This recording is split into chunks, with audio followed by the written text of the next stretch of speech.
നടത്തിയ fire rescue officers driver തസ്തികയിലേക്കുള്ള ചോദ്യപേപ്പർ number 11/2024 M.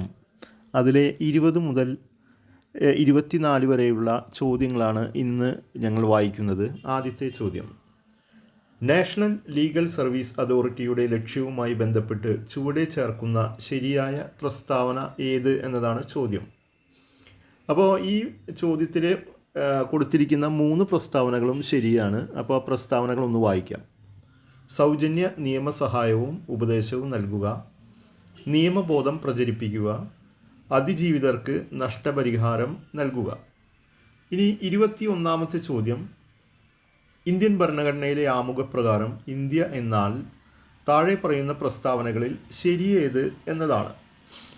അപ്പോൾ അതിനുത്തരം 21ാമത്തെ ചോദ്യത്തിൻ്റെ ഉത്തരം പരമാധികാര സോഷ്യലിസ്റ്റ് മതേതര ജനാധിപത്യ റിപ്പബ്ലിക്ക്, അതാണ് അതിനുത്തരം. ഓപ്ഷൻ നമ്പർ ബി ആണ് ഉത്തരമായി കൊടുത്തിരിക്കുന്നത്.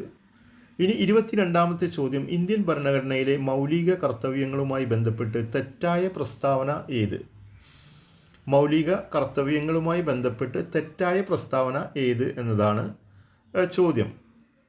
അപ്പോൾ ഈ 3 പ്രസ്താവനകൾ ഇവിടെ കൊടുത്തിട്ടുള്ള തെറ്റായതാണ് കൊടുത്തിരിക്കുന്നത്. അപ്പോൾ അതൊന്ന് വായിക്കാം. രാജ്യത്തിനു വേണ്ടി പൊരുതുവാൻ ഏതർത്ഥത്തിലും സന്നദ്ധമായിരിക്കുക, ഏത് പ്രായത്തിലുള്ള കുട്ടികളെയും വിദ്യാഭ്യാസം ചെയ്യിക്കേണ്ടത് എല്ലാ രക്ഷിതാക്കളുടെയും കടമയാണ്. ഇനി 3ാമത്തെ പോയിന്റ്: വോട്ട് ചെയ്യുക എന്നുള്ളത് ഓരോ പൗരൻ്റെയും കടമയാണ്. അപ്പോൾ ഇതാണ് ഇന്ത്യൻ ഭരണഘടനയിലെ മൗലിക കർത്തവ്യങ്ങളുമായി ബന്ധപ്പെട്ട് തെറ്റായ പ്രസ്താവനകൾ. ഇനി 23ാമത്തെ ചോദ്യമാണ് വായിക്കുന്നത്. ഇന്ത്യൻ ഭരണഘടനാ നിർമ്മാണ സഭയുമായി ബന്ധപ്പെട്ട് ശരിയായ പ്രസ്താവന ഏത്? അപ്പോൾ അതിനുത്തരം ഭരണഘടനാ നിർമ്മാണ സഭയിൽ 8 പ്രധാന കമ്മിറ്റികളാണ് ഉണ്ടായിരുന്നത്. ഇനി അടുത്തത് ഉത്തരം ഡ്രാഫ്റ്റിംഗ് കമ്മിറ്റി ഒരു പ്രധാനപ്പെട്ട കമ്മിറ്റിയായിരുന്നു. ഇനി 24ാമത്തെ ചോദ്യം വായിക്കാം.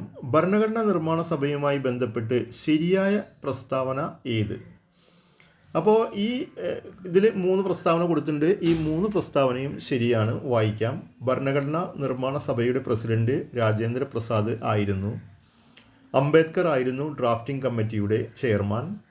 അവസാനമായി ഭരണഘടനാ നിർമ്മാണ സഭയിലെ ചർച്ചകൾ സുതാര്യമായിരുന്നു. അപ്പോൾ നിങ്ങൾ തീർച്ചയായും ഞങ്ങളുടെ ചാനൽ സബ്സ്ക്രൈബ് ചെയ്യണം. വീണ്ടും ഞങ്ങൾ ക്വസ്റ്റ്യൻ പേപ്പറും അതുപോലെ കറണ്ട് അഫെയേഴ്സും ഒക്കെ ആയിട്ട് കൂടുതൽ വീഡിയോസ് അപ്ലോഡ് ചെയ്യുന്നതായിരിക്കും. Thank you.